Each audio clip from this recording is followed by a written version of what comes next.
북한이 ICBM을 발사하며 고강도 도발을 이어가는 가운데 윤석열 대통령 당선인은 오늘 시진핑 중국 국가주석과 통화해 대북 문제를 논의합니다.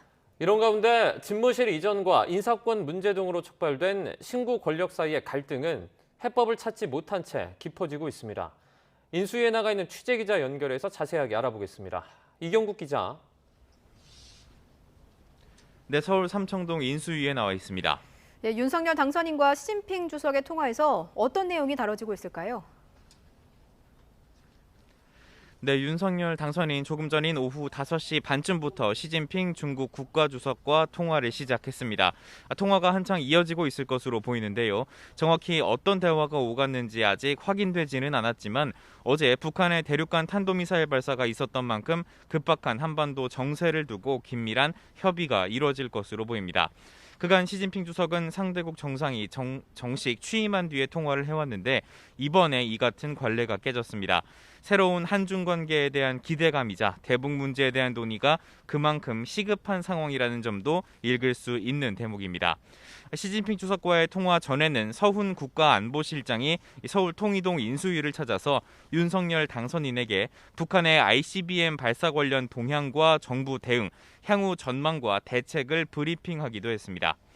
앞서 윤석열 당선인은 오늘 SNS를 통해서 북한이 서해 수호의 날을 하루 앞두고 12번째 도발을 해왔다고 밝혔습니다. 이어서 도발로 얻을 수 있는 것은 없다. 더욱 굳건한 안보태세를 갖추겠다라며 엄중 경고를 보내기도 했는데요. 취임 전 윤석열 당선인과 새 정부의 위기 관리 능력이 시험대에 올랐다는 분석도 나오고 있습니다. 정권 2양기 불안한 안보 상황이 이어지고 있는데 문재인 대통령과 윤석열 당선인, 그러니까 신구 권력 사이의 갈등은 여전히 해법을 찾지 못하고 있죠. 네, 그렇습니다. 집무실 이전 문제 그리고 감사원, 감사위원 임명 등 인사권 문제를 두고 갈등이 불거졌는데요. 윤석열 당선인 어제 새로 들어가서 살 사람을 존중해야 하지 않느냐면서 정권 말 인사 조치에 대한 불만을 드러내기도 했습니다.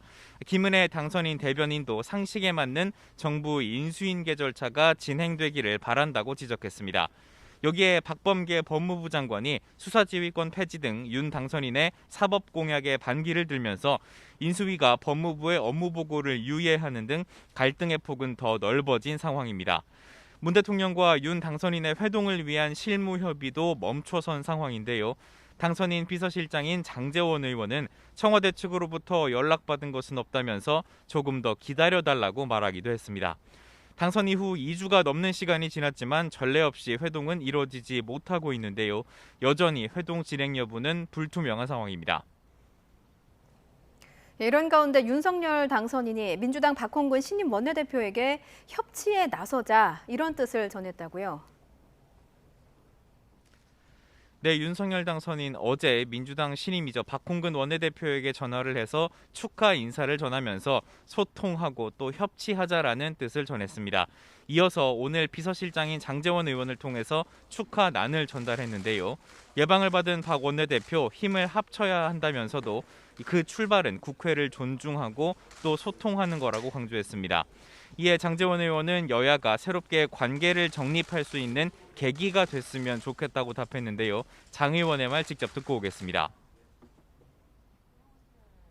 저희들이 잘못한 거에 있어서는 따끔하게 비판을 해주시되 열심히 일할 수 있는 그런 좀 그 도움은 좀 주십사 이렇게 좀 부탁을 드렸습니다. 취임 이후에 여소야대 정국 속에서 국정을 수행해야 하는 만큼 민주당을 향해 적극적인 협조를 일찍이 요청한 것으로 보입니다. 어제에 이어서 오늘도 주요 부처들의 인수위 업무 보고가 이어졌는데 주요 내용 정리해 주시죠. 네, 인수위는 오늘 7개 분과 가운데 6개 분과를 가동시켜서 주요 부처들로부터 업무 보고를 받았습니다. 특히 존폐 갈림길에선 여성가족부 업무 보고도 오후에 진행이 됐습니다. 인수위는 양성평등 실현을 위한 정책과 함께 여성가족부의 발전적 개편 방향에 대한 부처의 입장을 들었다고 설명을 했습니다. 추후 논의를 이어가겠다는 건데 인수위는 윤 당선인 공약에 발맞춰서 여가부라는 이름으로 부처가 존치될 가능성은 없다는 입장입니다. 안철수 인수위원장은 여성단체들의 의견을 듣고 향후 조직 개편에 충분히 반영될 수 있도록 하겠다고 밝혔습니다. 이와 함께 국토교통부 업무보고도 오늘 진행이 됐습니다. 윤 당선인은 업무보고 현장에 깜짝 등장해서 부동산 정책에 대한 관심을 드러내기도 했습니다. 특히 주택 수요와 공급의 균형을 강조했고요. 다주택자에 대한 무리한 규제를 지적하기도 했습니다. 듣고 오겠습니다. 결국 다 이것이 매매거래 시장하고 다 관계가 있기 때문에 그래서 다주택자라고 해서 이거를 무리하게 규제하는 것이 과연 맞는지 그것도 좀 더 세밀하게 이제 살펴봐야 된다 싶고요. 그래서 이와 함께 신구 권력, 인사권 갈등의 중심에 있는 감사원의 업무 보고도 진행이 됐는데요. 감사원은 지금처럼 논란이 있을 수 있는 상황에서 감사위원 임명 제청권을 행사하는 것이 적절한지 의문이라면서 현 정부와 새 정부가 협의를 하는 경우에 제청권을 행사하는 것이 적절하다는 입장을 냈습니다. 이어 인수위는 정권 2학기에 감사위원 임명 제청이 객관성과 공정성을 훼손하는 요인이 돼서는 안 된다고 강조하기도 했습니다. 오늘까지 대부분의 업무 보고가 마무리될 것으로 보이는데 인수위는 다음 주부터 취임 100일 이내에 추진할 핵심 국정과제를 추리는 작업에 돌입한다는 계획입니다. 지금까지 서울 삼청동 인수위에서 전해드렸습니다.